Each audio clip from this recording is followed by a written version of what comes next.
Boom,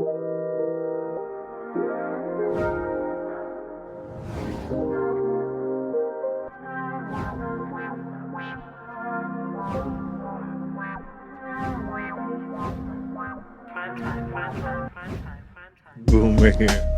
We are here. If you're listening, rate, share, subscribe. If you're listening, you can watch on the BigMood TV YouTube channel. You can see all of our content there. Matt does an amazing job with our content. So what we're doing, before I introduce our guest, what we've been doing going into the new year is telling the truth. We're theming each month with a principle. And this month's principle is honesty. And when you're honest publicly, when you're honest with yourself, you grant the permission for others to be honest and the others to be open to their experience, in my belief. So today we have a friend of mine, Travis Davenport, Babe Kombucha. Fuck. He's a brewmaster at Babe Kombucha. Consistent, dude. At least I'm consistent. Fuck, man. He's a the brewmaster of Babe Kombucha. But he's a cool guy. And I have like 5 lines written down here. I'm like, man, this guy's interesting. So we'll talk about the kombucha thing in a second, but you're an entrepreneur. You own businesses before. And a question I ask a lot of the entrepreneurs that come on the show, where do you come from that brought this spirit out? The entrepreneur spirit is very unique. Everybody says they want to do that, but it's a very unique spirit that comes with it. I couldn't help it. You know what I mean? It just comes out. It was always a feeling of needing to express myself, and it was finding an avenue for that. And there's been a few different iterations of it. It really started for me. My first job was at my father's coffee shop. He opened a coffee shop when I was 14. And I was a barista there. And it was my first experience with a job. And it happened to be in coffee and in the world of creating and in the world of flavor and of craft. And that really instilled in me a passion for flavor as art, which became food as art, which became beverage as art. So I did also have a entrepreneurial endeavor with media and clothing design as well. But I guess it's easier to explain it now. Like, I can't imagine having to present a resume and apply for a job. Fuck that, dude. Fuck that. That is not happening. I will spend my last penny before that happens. I would imagine that I would just fall on my face and fail, except for the fact that I know I would figure out another way. Yeah, I would figure something else out. I'd figure something And else that's what I've been doing. And I think I have done a lot to be proud of, and I've managed to scrape by, and I've never turned any of it into monetary wealth, but I sure have been very wealthy in spirit and passion and creativity. You know, how long have you been in the brewing industry? I started brewing kombucha in about 08, 09. Yeah. And that was just a 1-gallon jar at home in the closet or in the pantry. Yeah. And it was about 2016 that I was on the phone with a mentor of mine who way back when gave me my first SCOBY, my first home brew kit when I started brewing at home, because he had a kombucha business. He had product on the shelf way back then, way before this like wave of kombucha that we can see now. And so that got me started, and it kind of brought me back to food, because after my dad's coffee shop. He sold the coffee shop to a restaurant, Mm. and I went with it, and I trained a staff to be baristas and run a coffee shop. And then I went into the kitchen and Yeah. started washing dishes and became a prep chef, became the pantry chef, and started working on the line by the Well, time I left there later in high school. And so I got back to mhm. crafting flavors in my Yeah. kitchen and making kombucha and experiencing what you can do yourself and how you can actually turn it into a thing that you can consume and that you can share. Yeah. It was the sharing that That's so really got cool. me Yeah. excited. And so in 2016, after all that time of brewing off and on at home, I was like, I always gotten pretty good feedback about what I was making. I was looking for something new to do. And like we were saying, as an entrepreneur, you're going to end up figuring out something to do to not go Mhm. have to find a job. So I got back to it. I was actually driving Uber and making ends meet. And I really set my intention, and I really believe manifested the development and the partnership. I met a guy who was also on the other side of the entrepreneurial startup thing that happened to be focused on kombucha as well, and we teamed up, and now it's been 5 years, and we sold $1 million of kombucha last year. Whoa. Yeah. That's crazy. How's that Yeah. feel? It feels very exciting, Yeah. and it's funny because 20 years ago, to us, we're about the same age, I think, $1 million was a whole So lot more than yeah. it is today. But it's still It fucking it's crazy. still awesome. It's still $1 million of kombucha, and I'm really, really proud of it. That's cool. And, yeah, we're hoping and we've not quite doubled, but we've had great growth year after year, and I feel really confident that in the facility that we built last year, we are set Wow. up to more than double that this year. That's amazing, Yeah, dude. thank you. That's amazing. So I'm drinking. Which one am I drinking right now? You're drinking the Hawaiian Pog. With Pog's a famous juice from Hawaii that's passion fruit, orange, and guava. It's fantastic. It's Yeah, fantastic. thank you. It's our bestseller. It makes sense. So let's speak about the real stuff. Mhm, Okay, so we understand the where it brought you. We mhm. understand the entrepreneurial spirit comes from your father. But there's usually a struggle in there. There's usually a underpinning like stream of consciousness happening that leads us in a certain direction. Does this make sense? Can I mention that you are in recovery? Yeah. Okay, so you are in recovery. So Mhm. there's this piece is there. So help let's draw that string, tie that. And how did what made for okay, start here. What made you get sober? I was drinking too much. When did you start drinking? Um, to be with our theme, most honest, Honest. my wife and I had a miscarriage in the spring, So sorry. and I think that we need to say that out loud a lot more. People Absolutely. experience that way more than we know, The one I'm dating has just had a and miscarriage as well. it fucked me up. I never had experienced such heartbreak. Um, and I handled it in the way that I had not quite understood, but in the best crutch that I had, the best outlet that I had, and that was using alcohol as the quick fix Mm, emotionally. Um, so that really got out of hand, and it was building up yeah, for a long time. yeah, I managed to quit doing hard drugs, yeah. um, I knew most I knew that was in there. mostly because, of the woman that I loved. Mm, It's funny, we read in the big book about could you do it because of love, and I did a little bit, but all that energy went into the one thing that's so socially acceptable, mhm. and it got out of hand, and it got to include a lot of lying to the woman that I love, and that was straw that broke the camel's back. Yeah, And the lying, man. yeah.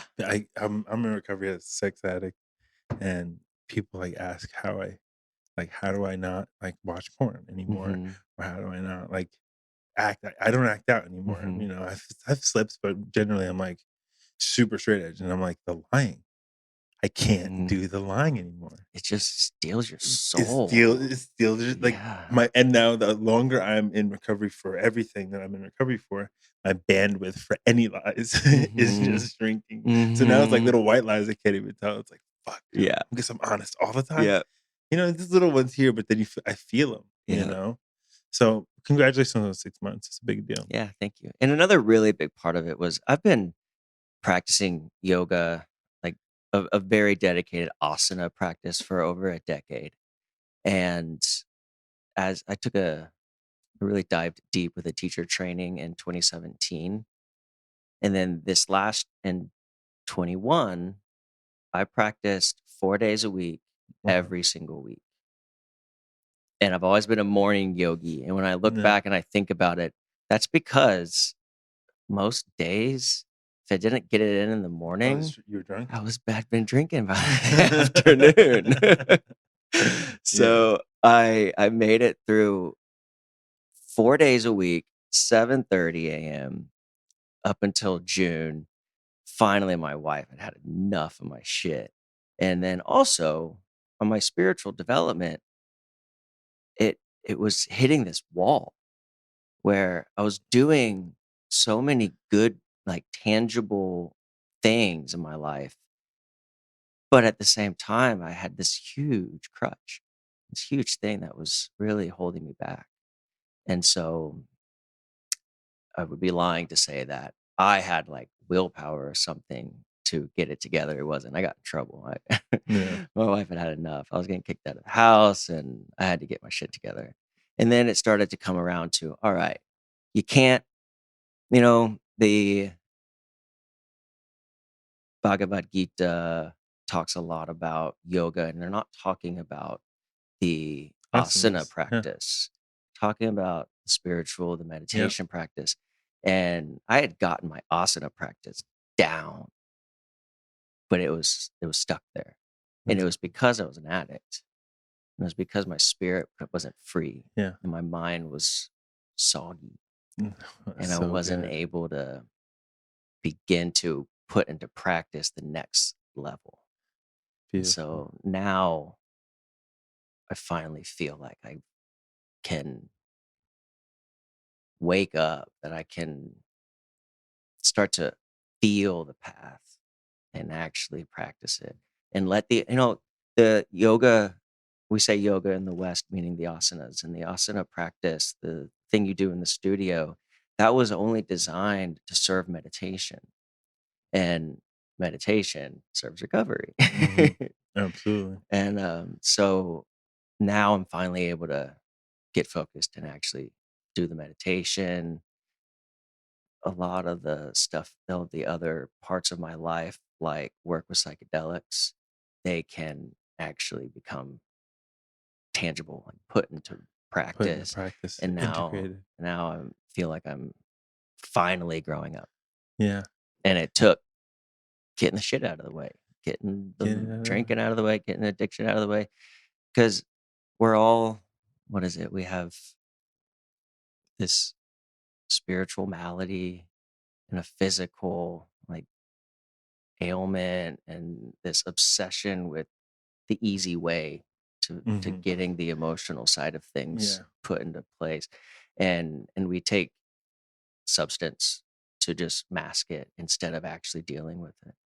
And so now I hope to be on a path of finally actually getting to take the next step. And I'm very excited. That is you expressed that beautifully, Thank by the way. you. That's awesome, It's finally and coming to be real. huh? It's finally getting real. Yeah. It's so cool, certain drugs, especially alcohol, just blocks you from, they say, that sunlight of the spirit, you Mm, know? You're just not in the flow of life. You think you're, and that's a it's a subtle flow, the book says. It's a subtle it'll deceive you and make you believe I am in the flow of life. I'm succeeding. Mhm. I'm doing this. I'm doing that. But really, you're blocked from that spiritual growth. So Mhm. you can, I was a vegetarian and using it at the same time. Like, Mhm. just, you know what I mean? Like, It's like how a writer looks at so many great writers and says, "Oh, they were all drunk." You exactly, know? exactly. And you do. When you're drunk, you feel like you're on point. Yeah, You feel like you're vibing and you're flowing, but it's only surface deep. exactly, exactly. So it's amazing that you've gone through that transformation only in 6 months because um, it gets better. Mm, Like my life has gotten exponentially better over the mhm. last almost a decade of Yeah. like Yeah, of you like got 8 years. yeah, yeah, Congratulations. thank you. That's huge. Thank you. Thank you. It's Inspires me. thank you. It's really what I'm proud of is 8 years of recovery. That's what I'm proud of Mhm. because I've done more than just 12 step. Mhm. Done a lot of work. Cried a lot. Did a lot of yelling. Mhm. Did a lot of like not leaving my bed. Did a lot of like I went to outpatient. I just kicked and screamed and clawed to change my life, So I'm proud of that. It's the biggest thing to me. Yeah, the screaming and the crying. I I was married once before, and that blew up, and it was very, very hurtful and heartbreaking the way that, things went down. And in 2017, I actually my father had a road bike that he wasn't riding anymore, and so I kind of inherited it from him. And I'd never been a cyclist before, but I decided right out of the gate, I'm gonna go on a big, long, bike tour. And so and there was actually a Shambhala Music Festival up in British Columbia, and Wow. a friend of mine had been going for years, and he was like, "You should really come to this." And it was the one summer, and he had just finished, and he was like, "Tickets go on sale as soon as the festival's over for next year. It'll sell out right away. If you're gonna do it, do it." And I said, "All right, fuck it, I'm gonna do it." And I need something big to like shake my world up. I decided I would ride my bike Mhm. from San Diego, so I went and touched the border at San Ysidro, and I rode up to British Columbia. Did you really? Yeah, You're fucking nuts, man. and, the don't ride north on the West Coast in the summertime because the wind blows south, and there were Gotcha. so many afternoons after especially at 1, 2 o'clock, the wind starts blowing against you, and there'd be times I'm pedaling my bike with Not 40 going pounds anywhere. of gear, not going anywhere, and just crying and cussing and Yeah. screaming and processing all of that shit, Yeah.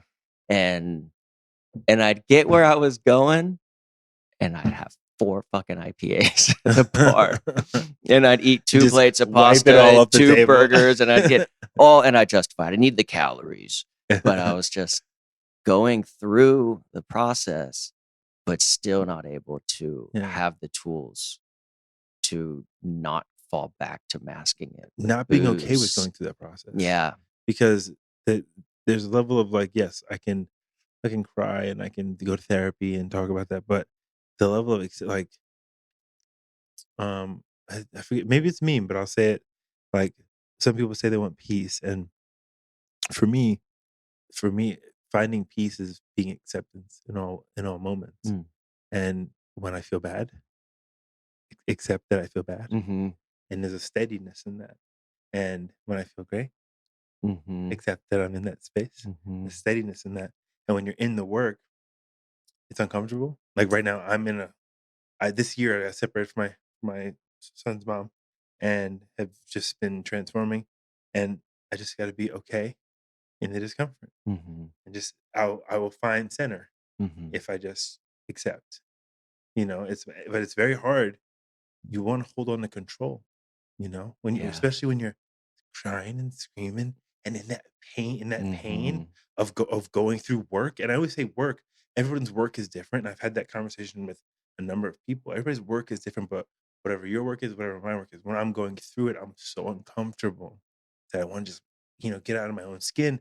When you sit with it and accept that you're there, and just cry in front of my Buddha, Mhm. and I play godly music and I just get through it, dude. Mhm. And I practiced that for a little bit, and Yeah. it works. Yeah, well, we You could know, find that our peace is not susceptible to circumstances absolutely. when you have peace. I've done a whole podcast on contentment without contingencies, without Mm. your job, without your fucking degree, without your partner. Are you happy? Because I, in my entrepreneurial run, I've been broke, Mm. dog. Like struggling, Yeah. and I had to be okay. You know what I mean? Mhm. I had to be okay. I had a kid, a young kid at home, 2-year old at home, son's mom. I'm living in 2 cities. I'm struggling, dude. Mhm. And I just had to be like, I like my life. I like who I am. It's gonna get better. And now years later, like now my life is like it's doing this like Good. bloom, Good. and it's like you just stayed faithful. And I had to be content with remove all the material. All I had was me. Mhm. You know, my son's mom was when you're broke and you have a kid, Ah. that woman does not like you. She does not like you. It's like the wackest. You're like the wackest dude on the planet. So, but yeah, it's I had to find contentment without all the extra stuff. So, anyway, what else should we talk about? Mm. What else is what's on your mind? Hmm. You can let it breathe.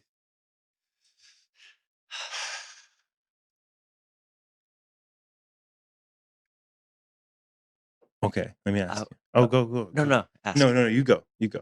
I was gonna say, I see the Ram Dass book on My your hero. bookshelf. It reminded me. Have you listened to the Be Here Now podcast that just came out? Uh-uh. It was really nice. I was just listening to it on the way over here. He was talking about exactly what we were just talking about, is having peace, and he was saying how many peace rallies he attends, and everyone's so angry. And so Exactly. not peaceful. Exactly. That's And so funny. finding the way, and he was saying, whenever we have to say no to something or to somebody, it's so natural to close our heart. Mhm. And what a beautiful practice to try to say, no, I can't meet you there. No, I can't agree with that, but I'm still open to you. Wow. I had to see, I'm so lucky. I'm so lucky. And my spiritual practice really made this happen. Meditation, like if you want the acceptance piece and if you want to like relinquish, like because I think humility and spirituality are synonymous. Like you Mhm. can't be in your ego walking around Yeah. like and saying I'm Yeah. Captain Spiritual, you know? Like that like is a pet peeve of mine, Mhm. which is I I'm mean, doing it right even to now. say, I'm Captain Spiritual. Yeah, even all That's that. Like it's like I yeah. don't that like fucks with me, It's you almost know? like taking ownership of the what you reap. It, It becomes the quickest like abs- fallback. absolutely, and like I always tell people, like my friends who are in the spiritual space, the conscious Mhm. space, I'm like the Buddha, Jesus, all the spiritual leaders of the world. You know, Ram Dass with the Maharaji, washing and kissing the Maharaji's feet. Mhm. That's the essence of spirituality. It's the bend of the knee. Mhm. It's a constant bend of the knee. But what I wanted to mention was in my spiritual practice, the acceptance that I felt and the humility that I was able to experience, especially during Trump years and my son's mom being Trump people and me being Mm. like super as liberal as they come, fucking Mhm. New York City, you know. Um, I got to like accept I love the fuck out of these human beings. Going skiing with them next week. Love them. They're Mhm. phenomenal. They're phenomenal humans. They're hardcore Christians, which some people are like, fuck that. They're great people. They do Mhm. more to serve the community than 99% of the people I know. But they believe some wild shit, Mhm. you know? So in my spiritual practice, I got to just be grounded in loving somebody for their authentic self, Mhm. not agreeing with them, and also not needing to be right. So I'm like, I love talking politics because I know I'm not gonna. It's not a. I'm not gonna convince you. Yeah. You're never gonna. Yeah. Never. No one ever says. You know what? You changed my mind. Yeah. Never. Never. That's never the Yeah. answer. So like So now it's easy to have these conversations because I know I'm not gonna change your mind. I'm gonna express my opinion. I'm not gonna get all worked up. Mhm. You know. It's but But You that's mean what he didn't learn all this through a Facebook fight? exactly. Ridiculous. It was ridiculous. Man. Yeah, I come from a really strong evangelical background as Wow. well. And Nothing's wrong with it, but I go to church. So. nothing's wrong with it, except for what is wrong Except with the stuff that's it. except the stuff that's really wrong with it. Yeah. Except for like when Jerry Falwell got involved and started making it all political and Yeah. marrying it to the Republican Party for power. And, Yeah. it's one of the things that, so I describe my 20s as a decade where I unindoctrinated myself from all of that. I love that. And I really have to thank yoga and psychedelics for that. And one of the reasons why I'm not a full-blown atheist today is because I spoke of my father earlier. He's actually Steve Layton's amazing man. He's my stepfather. My biological father died when I was 8 years old. And we were surrounded by a community that held us in its bosom and was the reason that I survived that so well and was the example for why I believe in God despite really hating the Southern Baptist Convention. Yeah.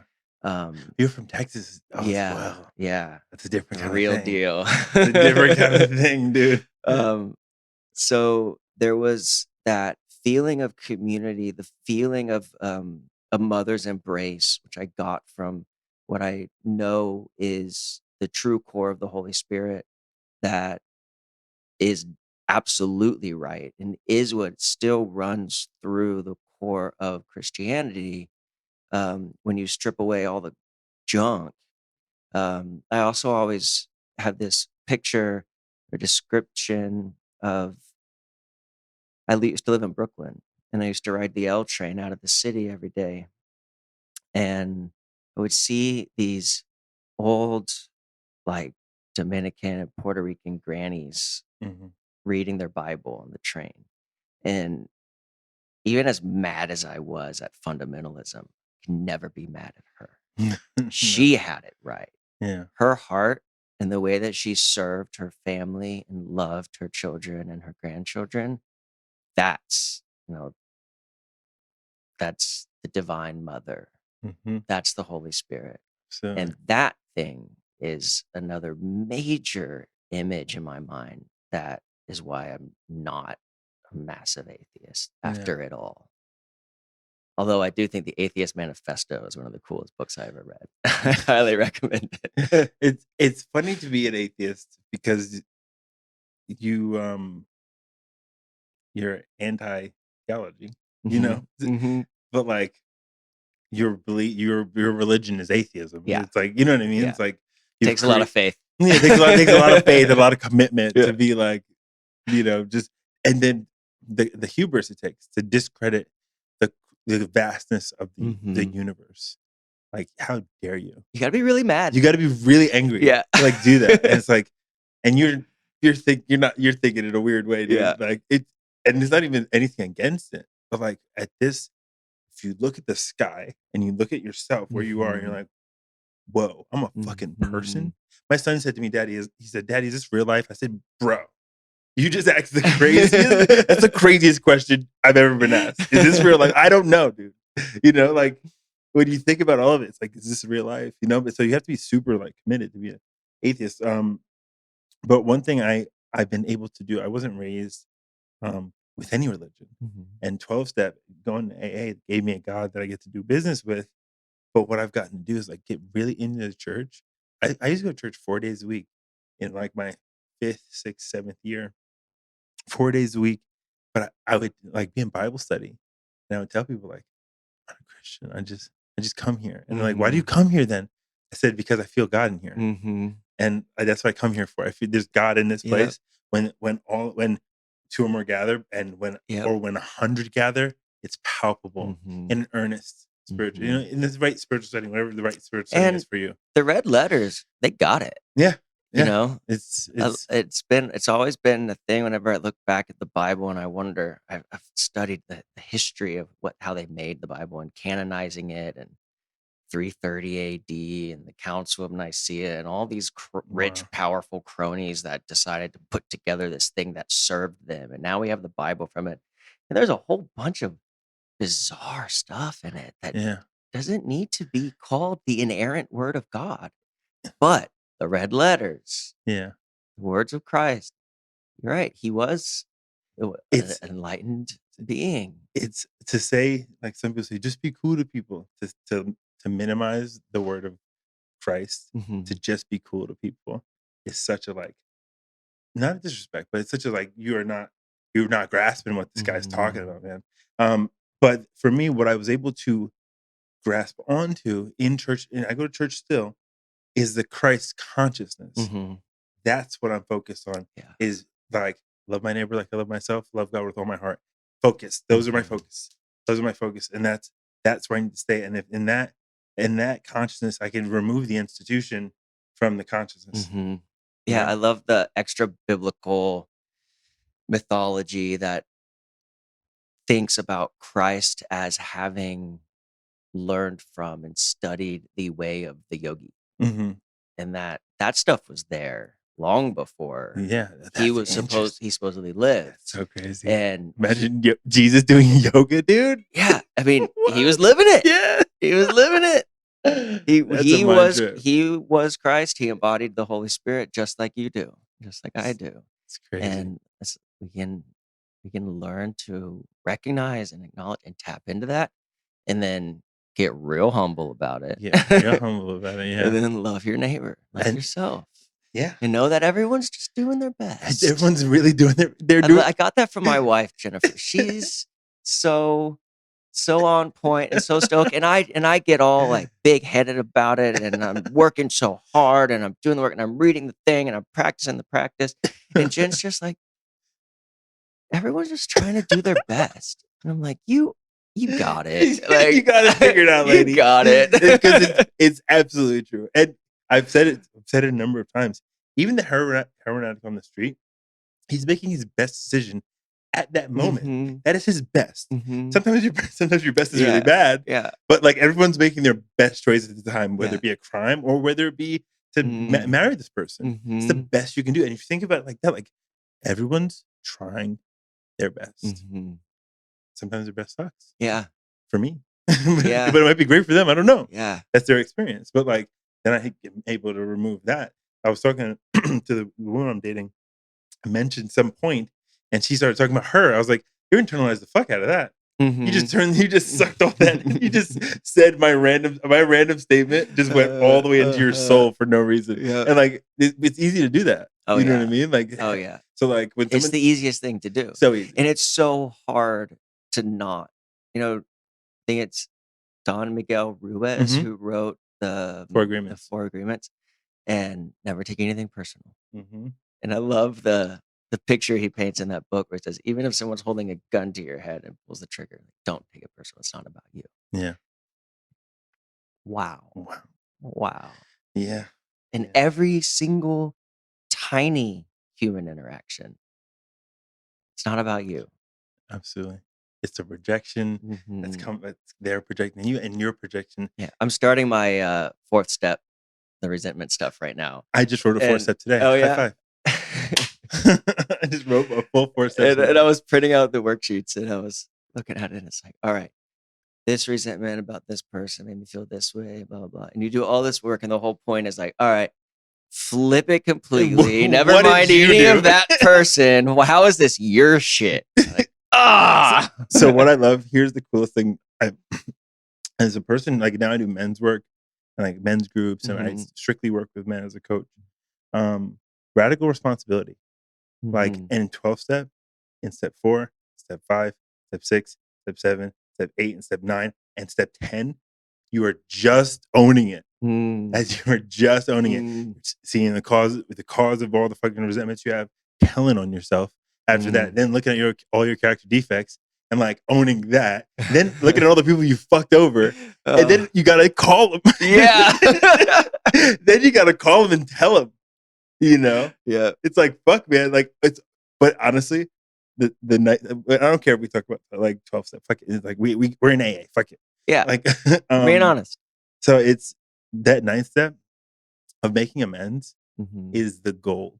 Mhm. And that's where people relapse on step 4 and step 9 because they can't face the people they harmed, I believe, and they can't face themselves. Step 4, can't face yourself. Step 9, can't face the others. And but I will tell you the most gratifying, like go into that process excited because the most gratifying thing is to go through life with no open cases. I was about to say I've gotten so inspired by hearing people with time that have done the steps that talk about going through the world knowing that you've cleared it. You've Cleared cleared your shit. You've cleared it cleared out. your spirit. You got no apologies to make. You got no forgiveness to ask It's for. such a beautiful place to be. Whoa! It's Nobody has that. It's Like- and you over the years you pick them up again. That's why I did a 4 step. Mhm. I pick them up again, but then I Uh-huh. get to make amends to them, Ah. whether they like it or not. Because Mhm. as a spiritual person, we go high. You Yeah, always go high. yeah, Yeah, I was telling my friend yeah. that, but it's my yeah. I was telling my friend that the other day. I was like, we claim this life. Mhm. We've devoted ourselves to this life. We always go high. So step 9 is like you're really going high. Yeah. You probably some of these people really fucked you Yeah. over. You're gonna flip it and you're Mhm. gonna like clear it up. Mhm. So So funny. We spent so long trying to get high. And then we had to quit so we can get high. so we can get high, exactly. So we can always take the high road. Always take the high road. Mhm. And the high road, it sucks sometimes. But like it's relinquishing that need to be right. Mhm. It's relinquishing that need to be right. I don't need to be right. Mhm. And how much of a relief is it that I don't need to be right? Mhm. Thank fucking God. So anyway, how Yeah. we doing on time? Hey, let go of the ego. 40? Okay, we can stop.